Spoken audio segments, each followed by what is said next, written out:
Alright guys, so today I'm going to be teaching you another Foo Fighters song. I'll be teaching you Best of You. I figured it would be a good choice because it's a little step up in difficulty from Everlong, but it's still not too tough. There's going to be 3 chords that you'll be using through most of the song, and they're a little unusual, but still not too difficult. The first is going to be a C sharp minor. You're going to put your ring finger on the 4th fret of the A string, your index finger on the 2nd fret of the D string, and your pinky on the 4th fret of the G string. So pinky and ring finger are both on the 4th fret. It's kind of a weird shape, but you're definitely going to want to get comfortable with it because you're going to be using it throughout most of the song. Sounds like this. You can actually hit the open B and E string at the bottom too. It sounds really nice with the chord. That's actually the first chord of the verse. The second chord of the verse is going to be an A major, but not the A that we usually play over here. This one, you're going to make your C sharp minor and keep this shape, just release your ring finger. Leave everything else where it is. So now you have an open A and all the other notes are the same. Sounds like this. Once again, you can play those open B and E strings. It'll sound fine. And those are the only 2 chords that are in the verse. So you just kind of down strum.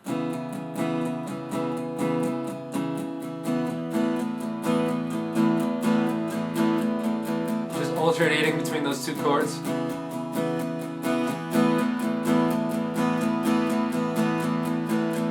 And now we get to the pre-chorus. Also very simple. We're going to introduce one new chord. It's going to be a B power chord. And that you're not moving that much either. It's pretty much in the same region. You just go from an A. From an A, you just move your index finger up to the 2nd fret of the A string. Put your ring finger down on the 4th fret of the D string. Keep your pinky on the 4th fret of the D string also. It'll sound like this. Once again, feel free to play the open B and E strings. And you can also mute this low E string up here with the tip of your index finger, just by kind of pushing it up against the string. I'm not sure if you have to though, because there is a high E, so low E. Should probably go with that, but I mute it. Okay, first chord of the pre-chorus is that B power chord. You're going to go from that to the A that I taught for the verse. So just move your index finger down 1 string to the 2nd fret of the D string, and release your ring finger. For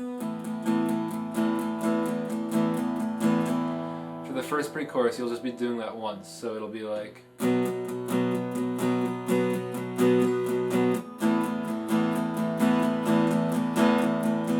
now the chorus. You're just going to be doing the C sharp minor,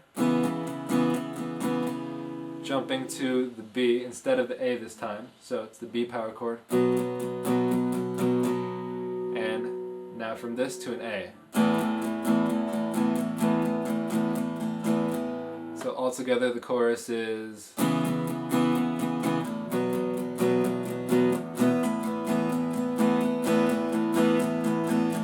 And then you go back to the C sharp minor, just put that ring finger back down on the 4th fret.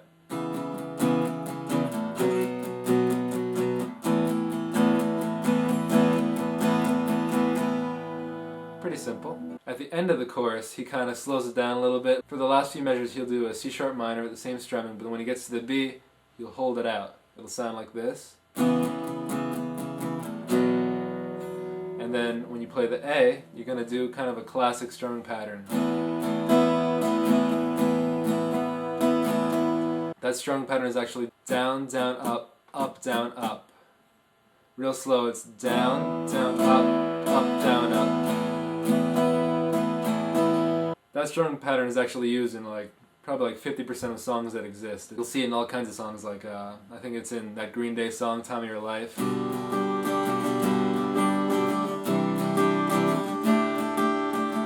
Definitely good to know, but I digress. Back to the song. Okay, so after that chorus,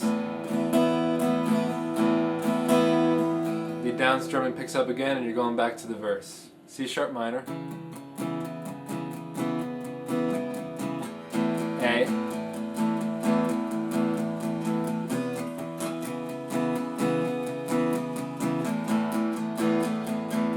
Now we're going to do the pre-chorus again.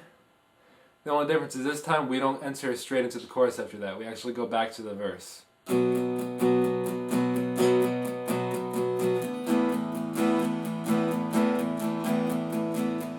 back to the verse now.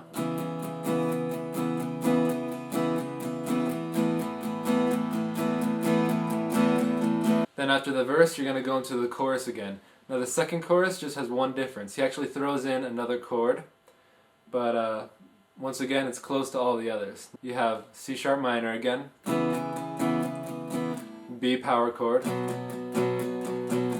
A, and for the last measure he throws in an F sharp power chord, which is the 2nd fret of the low E string and the 4th fret of the A and D string. It's going to sound like this. And this is the one chord that you probably don't want to play any of the other strings. Like the open B and E sound kind of weird with it. See, it doesn't sound right. So you can just kind of downstrum in those top 3 strings. Alright, so that second chorus all together.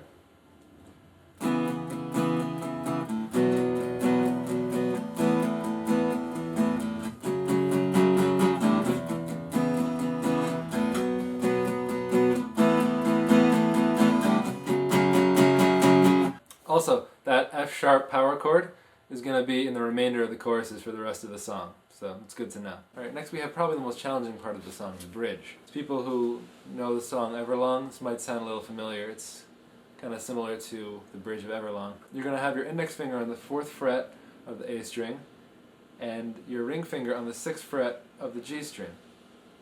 And that's actually an octave. See these two notes? The same note. You're going to keep that shape for the bridge. You're going to go from 4 and 6 and slide with that same shape to 6 and 8, to 7 and 9, to 9 and 11, then back. But instead of jumping back to 4 and 6, you're going to jump to the A chord.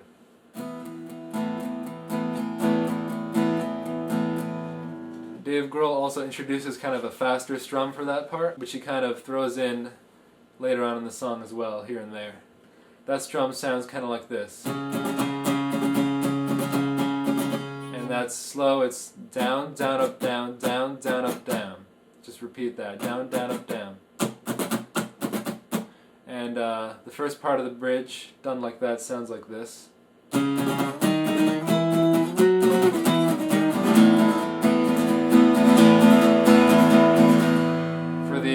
Next time that he does that in the bridge, it's actually a little bit slower. He hits mainly just the lower note.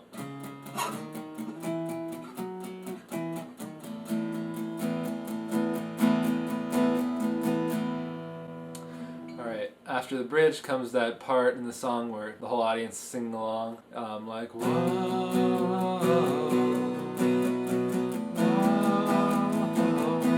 and that's just a B power chord and an A, just like the pre-chorus. Kind of messes around with that faster strum there too. Like he'll do down strumming and then the faster strum.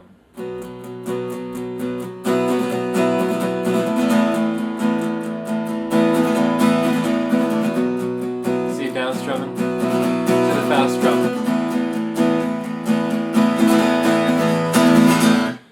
You're going to jump from that back into the chorus. But for the first part of the chorus, he just kind of holds the notes out and sings.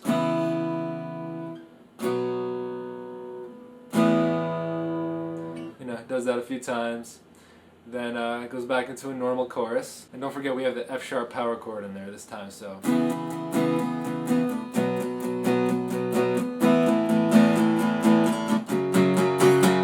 alright, then you do a full verse, pre-chorus, chorus, you know, messing around with all those strumming patterns, whatever sounds good, and you end the song on a C sharp minor. If you want to play the way Dave Grohl does, you just shake your head around like a madman until your brains fall out. Strum as fast as you can, and then just stop.